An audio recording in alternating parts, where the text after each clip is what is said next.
Hello and welcome to the latest edition of Explore Richland. I'm your host, Mark Ingham. Well, today we are exploring at the City of Richland's newest fire station, Station 74, located in the Richland City View area. When we opened Station 74 in July of 2015, it immediately improved the fire department's coverage and response times. However, Richland's footprint continues to expand and evolve, and our population continues to increase, and with that, so does the need to increase our public safety response stations. A plan is in place, and I am thrilled to welcome Richland Fire and Emergency Services Director Tom Huntington to the program. Tom, thanks so much for joining us today. Good morning. Welcome.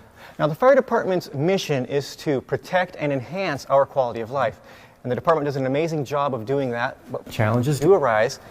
Let us begin by having you give us a public safety facilities assessment. Absolutely. We're currently deployed out of 4 public safety response stations in the city of Richland. Those buildings range in date from the 1950s to early 90s to this station that we're in now in 2015 that we opened the doors. The challenge that has evolved over the last decade is those 4 stations really covered the bulk of our population in the city of Richland, both the core and the outlying areas. And in that time, the last decade or so, really the 4 stations only cover the core area of our community now, and the outlying stations the outlying areas have continued to really grow consistently. So we've in 2018 we put together a public safety response station plan, deployment plan, that addresses the continued growth in our outlying areas and puts a structure in place to both time and locate and fund those stations over the next 10, 15, 20 years. Well, that's exciting. And in 2020, we will see construction begin on 2 new fire stations in Richland.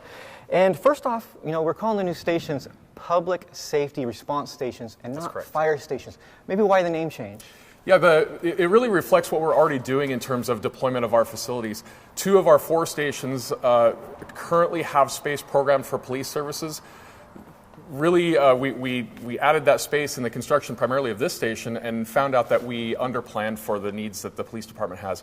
So we're going into these projects, these 2 stations, much more thoughtfully and with more intention about what the needs of the police department are going to be, so that we can facilitate that collaboration and interaction between police, fire, and EMS crews, as well as allow the police department to address their deployment needs as the community continues to grow. Yeah, and the name change definitely might take some getting used to, but it certainly better reflects what these facilities really are. Absolutely, yeah.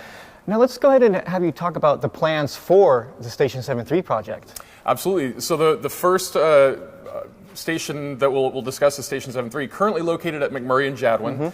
That is a 1950s era building, and as you can imagine, the service that we provided and sort of the mission of the department was very different back then. It's very fire-centric, much less EMS. Primarily what we do nowadays is EMS.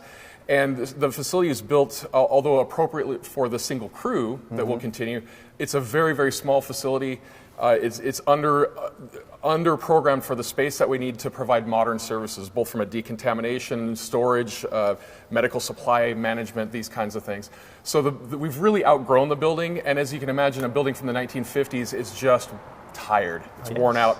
And so we look forward to replacing it from that standpoint. But the primary driver of this new station in this location is not the age or condition of the building, is actually the location of the building.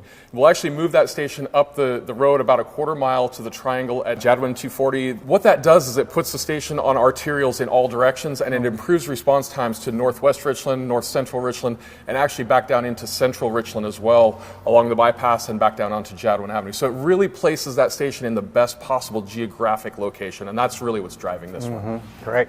And now let's move to Station 75. Talk a little about the exciting work going on there. Yeah, so Station 73 replaces an existing facility. Station 75 is an additional facility for us, and we knew that our first need was going to be additional coverage in North Richland. And so we landed on this site because it provides excellent secondary coverage to Station 3 and Station 1 at G-Way and Swift. And it provides that geographic coverage for a huge workforce and residential population in Northeast Richland, North Central Richland. PNL campus, WSU Tri-Cities, Hanford High School, all of the residential up there. We're seeing more apartments and townhomes going in there. We have the commercial growth and the science park and industry growth up there. So again, that area is just really, really growing, and this puts a station in place to provide really great coverage there. And also, as we start planning for the development of the land transfer transfer area north of Richland, the 1,300 acres. This station is positioned really well to serve the south end of that area as well. Wow, that's exciting. And with 2 new stations, we'll need to purchase new apparatus. Can you talk about what new apparatus we're going to buy? Absolutely. For the Yeah, stations? so what we've programmed into the project is an additional fire engine and ambulance, much like the rest of our fleet that you see at the other stations. We will look at additional specific response needs for that station in the 2021 budget, 2022 budgets, to address things like hazardous materials response, technical rescue response, and things like that. But the project itself includes a fire engine and ambulance, just like you'd see at the other fire stations currently. Perfect. And how do staffing requirements change with the addition of these 2 new stations? And are we still in a recruitment effort? Yeah, absolutely. So Station 3 will move our existing staff from our current location to the new station. Station 5 requires us to hire additional staff to provide coverage in that location.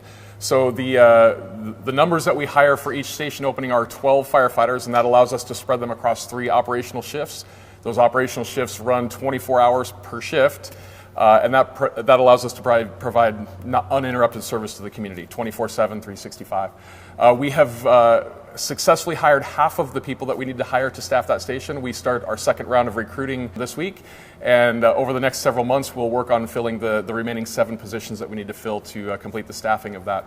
At the point that we have everybody on board, we anticipate early next year we'll actually be able to staff an additional crew just a few months in front of that station opening, and we'll run that second crew out of Station 7-1 at George Washington Way in Swift until Station 7-5 opens, and then we'll relocate them up to that new station. Well, it's now a pleasure to welcome Richland Police Chief John Bruce to the program. Thanks so much for joining us today. Glad to be here. Thank you, Mark. Now, when we designed Station 7-4, we include satellite police offices for the Richland Police Department, and the plans for Station 7-3 and 7-5 also include similar offices. How are these offices a benefit to the police department?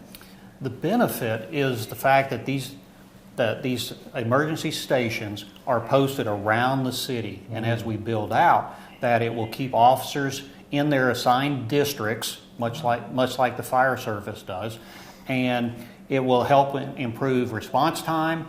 It will give officers a safe place to go and work on reports that are more complicated than they want to do in the office itself. And at the same time, it really just helps with that whole flow of working hand in hand with the fire service. Yeah, the benefits are numerous, and a piece of it that I like is, there's just legendary jabbing and joking between the fire department and the police department, and now we're putting you guys under the same roof. And I was wondering, how does that strengthen relationships and build camaraderie between the two? Well, it's important for us to get along. Yes, we do make fun of each other all the time. It is legendary, but it's all in good fun. When it comes down to time for us to go to work, we work as a singular team, and it comes together. Putting us all in the same house where we interact with them on a regular basis, possibly share offices, share a conference room, get to see each other, get to know and build those relationships really helps. Well, it was a pleasure to welcome the City of Richland's Parks and Public Facilities Director, Joe Schissel, to the program. Joe, thanks so much for coming on the program. No problem. Now, what funding sources is the city using to construct these 2 new stations? Well, interesting question you ask. The city's pretty conservative in how we're funding this project. So, for example, many years ago, of course, we built the city's community center and the police station, and we took on debt to do those projects. Well, that debt is being retired. We've paid off mortgage, essentially, and now we're taking on a little bit more debt to build these 2 new stations. But we're using the revenue sources that we used for those 2 projects to come back into these. And so it's a lot like, your home finances. If you were able to pay off your house, you've got that money freed up to do something else with. We're doing the same kind of thing here. Wow, that's great. Yeah. And it's an exciting time in Richland. And to make these big capital projects happen, a lot of times you need great partners in the community. And in Richland, we're blessed to have many. And a partner that's coming alongside us with the Station 7-5 build is P&L. Can you talk about their involvement? Oh, it's so important. I mean, you're right. We are blessed to have great partners in this community. P&L recognizes that we have a need for additional fire services in north central Richland. And they've stepped up to the plate to help us with some capital and operating funds. And so there's a one-time injection of money into the project and then some ongoing money as well. So we're really appreciative of what they're doing for us and with us on this project, and really want to value that contribution. But it is, of course, also a station for the community. So it's not a station that just serves P&L. It serves North Central. So we're really grateful for that. That's great. And now a term that Richland residents are probably getting used to is design build. We use the design build approach to build Station 7-4, and we use it again to build Richland's new City Hall. And we are once again using it for 7-3 and Station 7-5. Why is the design build concept such one that we keep using? I'll tell you what, we've done it twice now, and it has saved Richland taxpayers resources like you can't believe. Wow. It's the most efficient way to use our limited resources. We're saving money, we're saving time. And so every time we do this, we hire one team, they design and build the project together. We're not hiring a separate architect and a separate builder. They're all together. There's no finger pointing. But the most important thing is we come to the project with our budget. And just again, like your home budget, you know what you can afford for your car, for your house, or whatever that might be. We do the same thing for fire stations. We say we have X amount of dollars, in this case it's $9 million for 2 stations, and that's our not to exceed. We just will not go over that amount. So instead of finding more money, for cost overruns, we'll scale something back. We'll find ways to save money, but we will not exceed that budget. Wow. And an interest, when we're building Station 7-3, the fire station is actually being moved a little bit up the street. I was wondering, what are the plans for the site that we are vacating at 7-3? Well, we have a process in terms of surplusing public property, and we'll go through that process. But it's a site that will no longer be needed for the city, and we'll go through the code requirements and advertise it for availability. So it might be some economic development opportunity. We just don't know at this point. But what we do know is when we move Station 7-3 into its new location, that space won't be needed by the city anymore, and we'll make it available to the public. I'd like to thank Chief Huntington, Chief Bruce, and Joe Schitzel for hopping on the program and talking about the 2 new public safety response stations.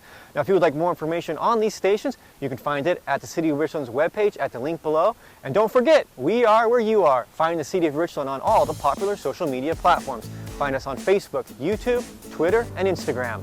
I'm Mark Ingham. Thanks for joining me on this edition of Explore Richland.